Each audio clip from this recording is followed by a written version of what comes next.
I sat in this trial. I picked up this case. I started down here July 1. I picked up this case. And I did the motion for motion in limine. And I know exactly what I wrote and what I ruled. You can't use other crimes or acts to show bad character or propensity. There has to be clear and convincing. But it doesn't negate the fact, just because I didn't use that event, it occurred. And it was with two people there. It was with Mr. Nix and Mrs. Nix. And when I hear today situations and testimony about where the seat was put in the driver's side because Kaylee Nix did it, and not Mrs. Nix, Miss Tracey Nix, the defendant, did it, that's inconsistent with the deposition testimony that Kaylee Nix said, and it's also inconsistent with what she wrote in her victim impact statement. Then I listened to her testimony about the Uriel was sleepy and gave a bottle and immediately fell asleep. And there's a video, and I don't recall seeing that, but I also recall in the trial they talked about giving the baby a straw and some water in a straw, and that this was a situation where the baby didn't have food and milk. And I went through, and I'm going to come down to this in a minute, but the evidence that comes in, I wasn't there, you weren't there, the only people that were there were Miss Nix, and at the time, we get evidence after the fact, and when we're sitting in the room and we're watching it, it comes in. Like, here's the back seat of the car, evidence 41 that came in. Here's the front seat of the vehicle, 40, where there's wipes and things in a car. And when people go places with kids, they leave objects, the thread on the steering wheel, things in the front seat to remind them where they had a child. And I'm not talking about a child that was there, you had an hour-long, 2-hour-long drive. I'm talking a 7 to 9 minute drive. Here's the exhibit 29. It's the back seat of the car. There's evidence everywhere. Then we see the picture of when Nay and them got there. That's evidence 23. I then have a half-empty thing, a bottle, evidence 35. So I see all of that, and I see all the reminders, and then I remember Kaylee Nix saying that the Lexus, the red Lexus, was equipped with a red rear occupant alert to alert an adult to a child in the back seat. And I know that these cars, Fords, Lexuses, everything has so much weight in the back seat, beep beeps go off. And I hear her saying I didn't have that. But then I read the deposition taken of Kaylee Nix, docket entry 201, October 1, 24. Do you know who put the car seat, page 32, line 5 to 7? You know who put the car seat into the car that day she picked Uriel up at the glass shop? I do not. I do know it was her tendency to put the car seat in herself. Okay, Kaylee, answer. She typically, whether I was standing there or not, would pick her up and set her in there. And then I would typically help reach over and strap her in. But a car has sensors, weight sensors, so that, just like my vehicle, whenever I stop and put it in park and turn it off, there's a loud ding that says, check your back seat if there's weight in the seat. And so those are things that I'm aware of that were in a vehicle. So when she put her in there, I do not imagine that I had any other staff assist her in the moment putting the car seat. Did she normally put the car seat behind the passenger or driver's seat? I have her telling me it was in the driver's seat because Kaylee did it, and I have Kaylee saying that it was typically in the driver's seat. And then I have these tendencies and these things that I see that show that there's a baby in the car. And let's not forget that we just left Beefville Grady's. This child was the apple of everyone's eye there. I've been to the Beefville Grady's. I've had lunch there. There's a lengthy video. There's a video of the car in the parking lot.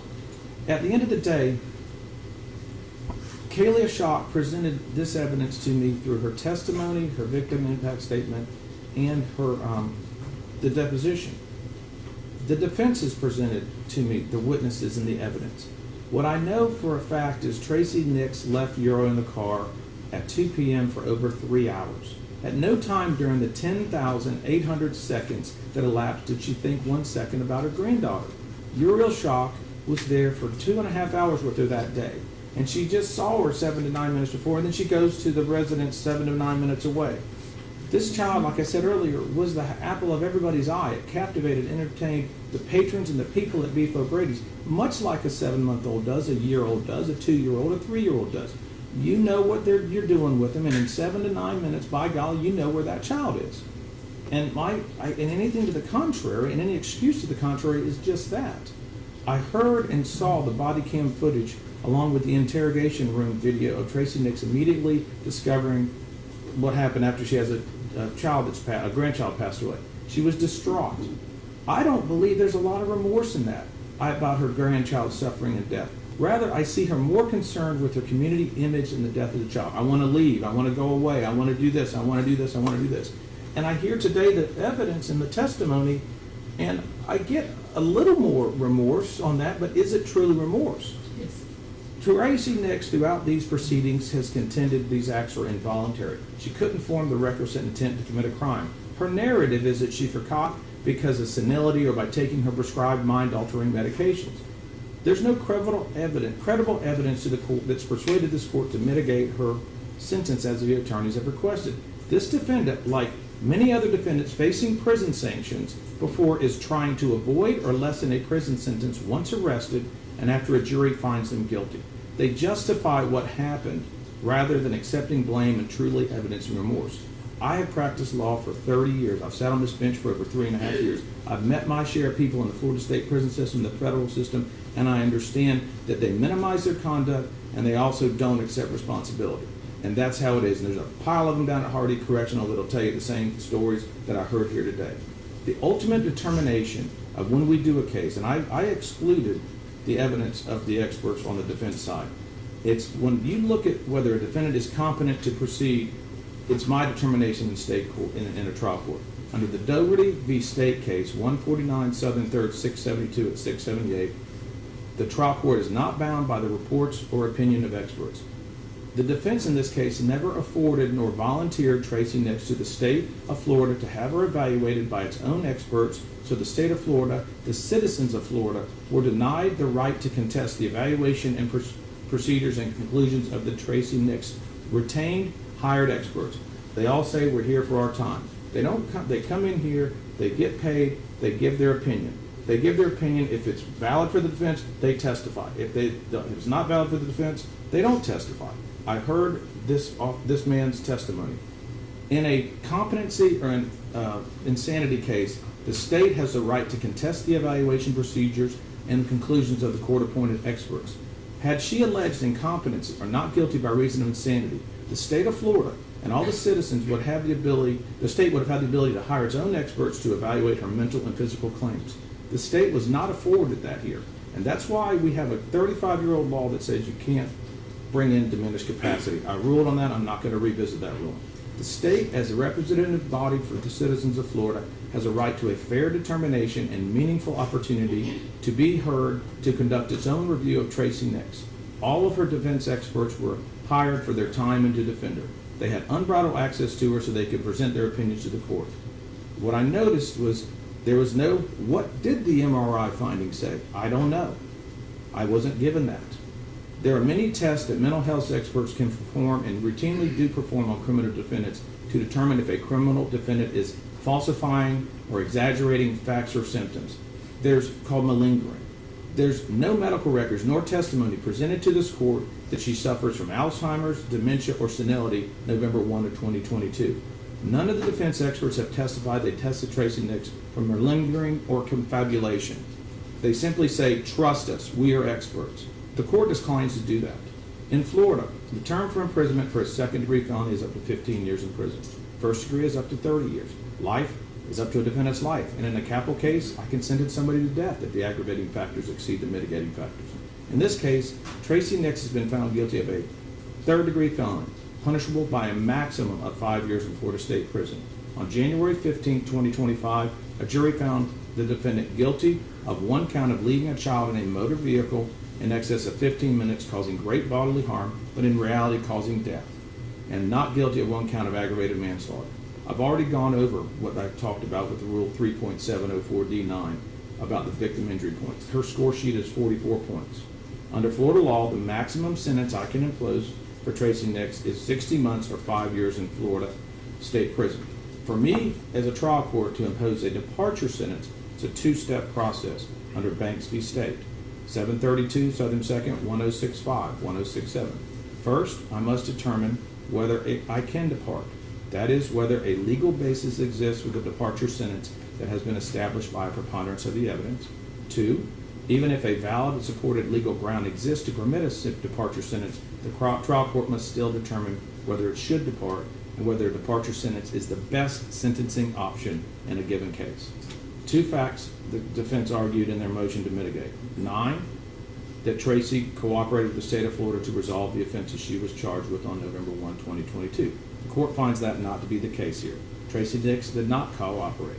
There's no competent substantial evidence that the crime she was charged with was resolved as a result of her cooperation. To the contrary, she investigated it, she went to trial, she didn't enter a plea to count 2, and she didn't cooperate with law enforcement or the state prosecutor. The second ground they sought mitigation is 10, which is an unsophisticated, isolated incident.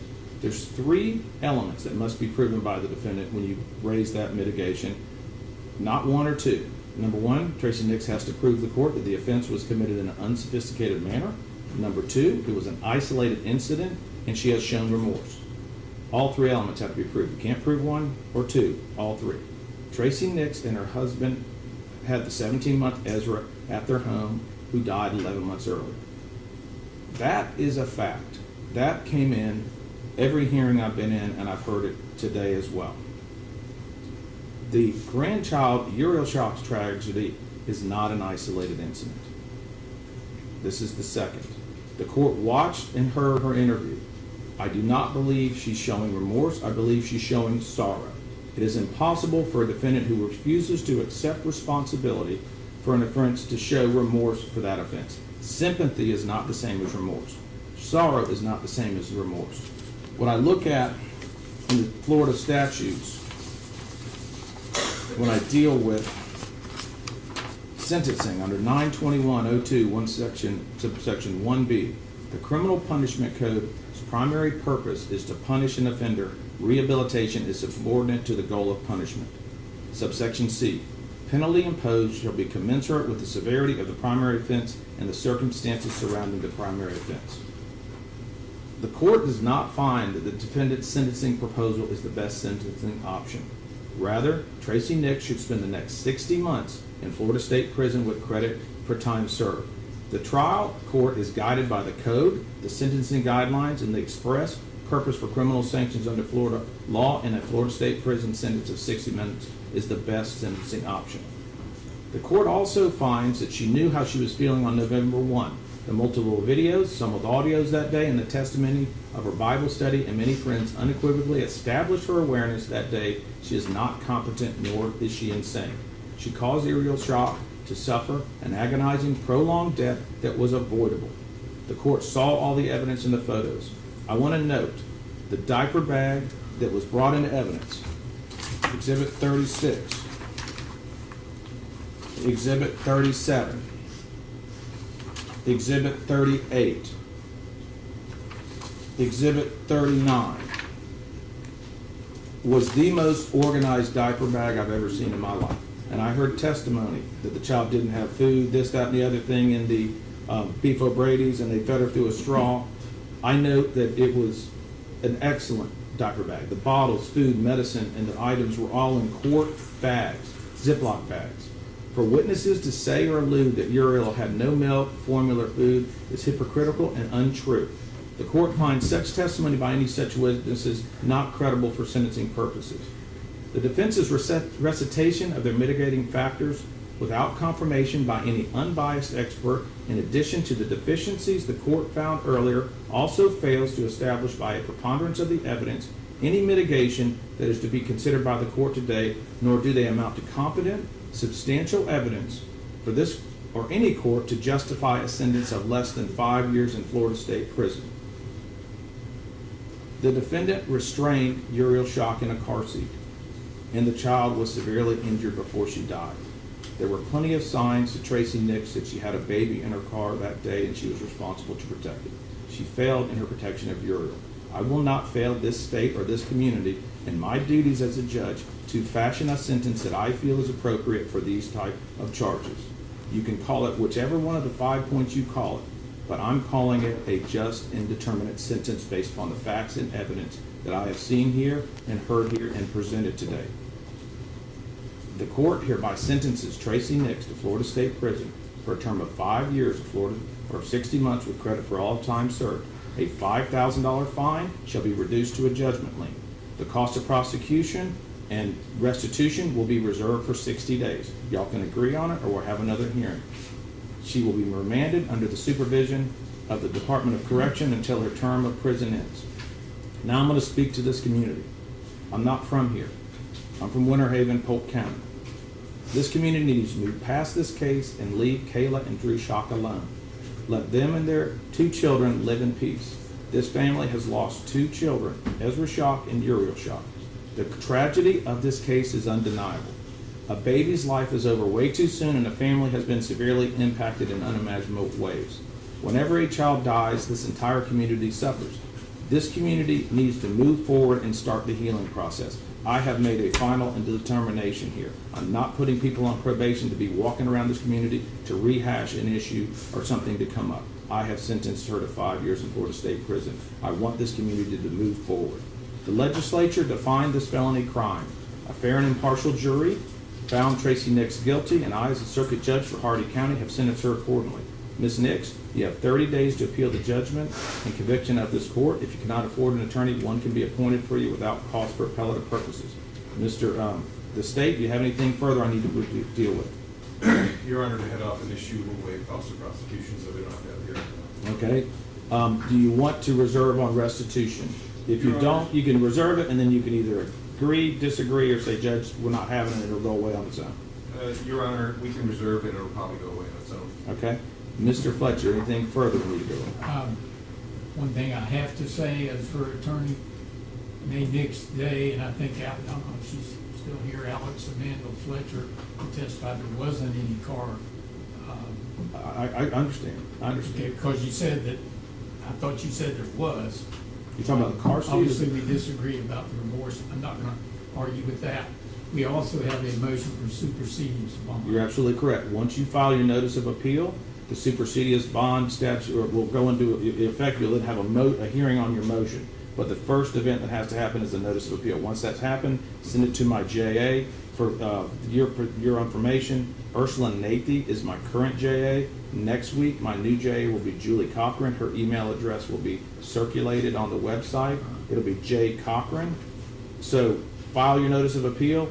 You can either reiterate the motion you've already done on supersedious bond or file a new one, and then I'll set a hearing time that's commensurate with both of y'all's calendars. Mr. Coleman and my JA will work with you on that, okay? And if you're not going to handle the appeal and you've got a public defender, please get your paperwork in sooner rather than later. We have an attorney. Thank you. Court's adjourned. All right. And I'm adjudicating her guilty, okay?